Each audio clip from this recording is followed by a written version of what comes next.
ist zu Ende. Wow, Canadian, 55, first time doing stand-up. I can't even begin to imagine which of these concerns you the most. But I am so happy to be doing my first ever stand-up here in Munich, mainly because I don't live here. When I leave tomorrow, I don't ever have to see any of you again, and nobody at home need ever find out about tonight.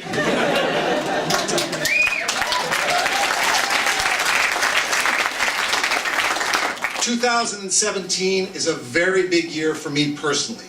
Thankfully, none of it has to do with Donald Trump, but perhaps the most special thing that has happened to me this year happened last month. On January the 11th, my beautiful wife Julie and I celebrated our 25th wedding anniversary.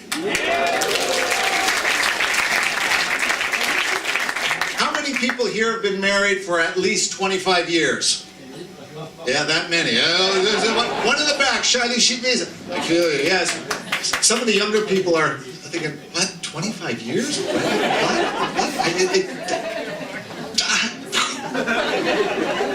But it's great. No, I tell you, we love each other today every bit as much as we did last week. So,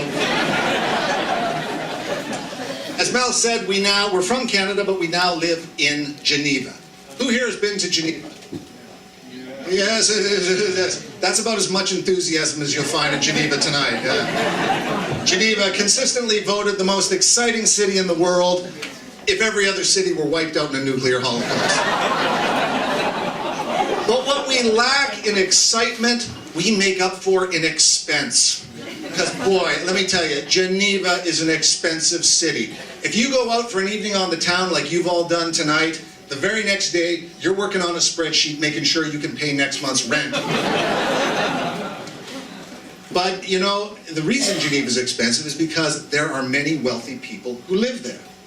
And then there are people like us. And we move in different circles, but every now and then the two circles connect.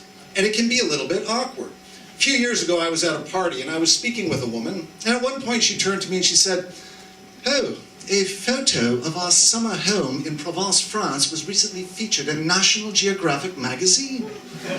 And I said, "Really?" I said, "That's funny because our home's been featured in a magazine as well."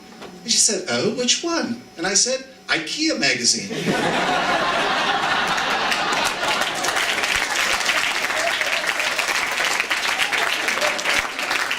I told her, I said, "Check out the fall 2003 edition. We don't have the stuff in there." Have you ever shopped at IKEA? Yeah, that's a real treat, isn't it? Especially that first time, because you go there with such hope. I mean, you've seen it from the outside. It's blue, it's yellow, it's got flags. Everybody looks so happy in the catalogs. Let's go to IKEA and get that white bookshelf that everybody buys. You walk in, there's music and there's gingerbread cooking, and you think, oh, this is just great. You get up and you think, okay, we're going to go get that bookshelf, go home, enjoy the rest of the weekend. But you can't do it, can you? No, because those bastards at IKEA have designed the store so that you are going to walk in every possible way to see which way, and they're making sure you're going to see every last bit of damn furniture in the store. And good luck if you get a ways in and you say, "Gee, let's go back and take another look at that sofa." You can't go on the path, it's one way, you're going to get hurt. So you see all these people, they have to go overland. Everybody starts doing parkour, sliding over tables and jumping over sofas just to get back.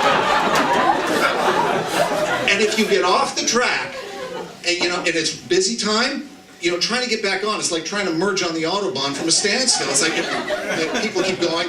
Then you see some unhealthy people coming and you say, "Oh, stuff it," you cut them off. "Sorry, pal, you look like you're going to have a heart attack, and I'm not getting stuck in the kitchen section. I'm sorry."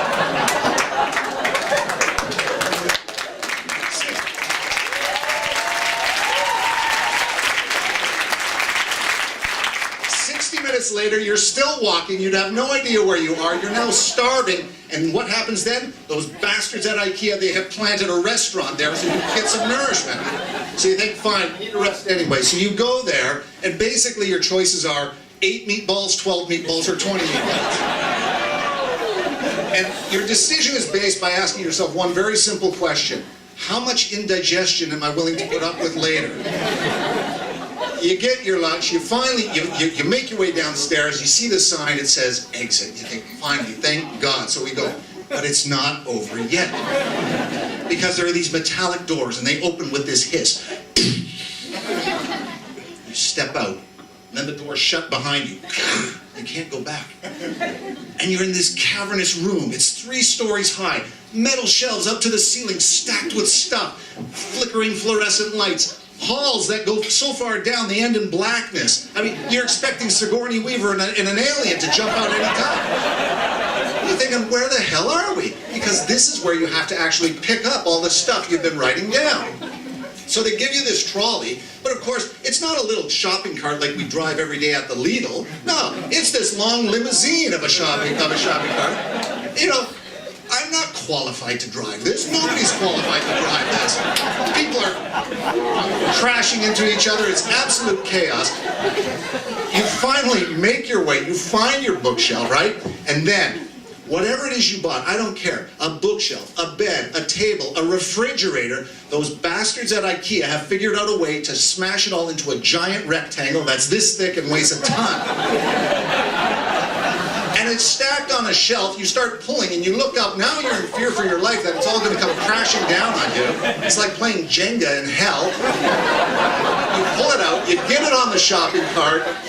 Somehow you get it through cashier, you pay for it, you get it into the car, and then for the next 30 minutes you're driving home like this.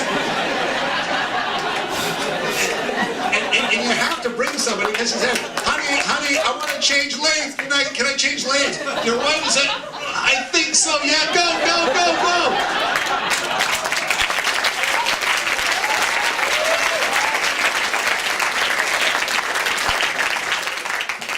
You make it home, and then the real fun begins because that's when you get to put it all together. But that's for another time. Listen, they say you always remember your first time. I will always remember tonight. You've been great. Thank you very much.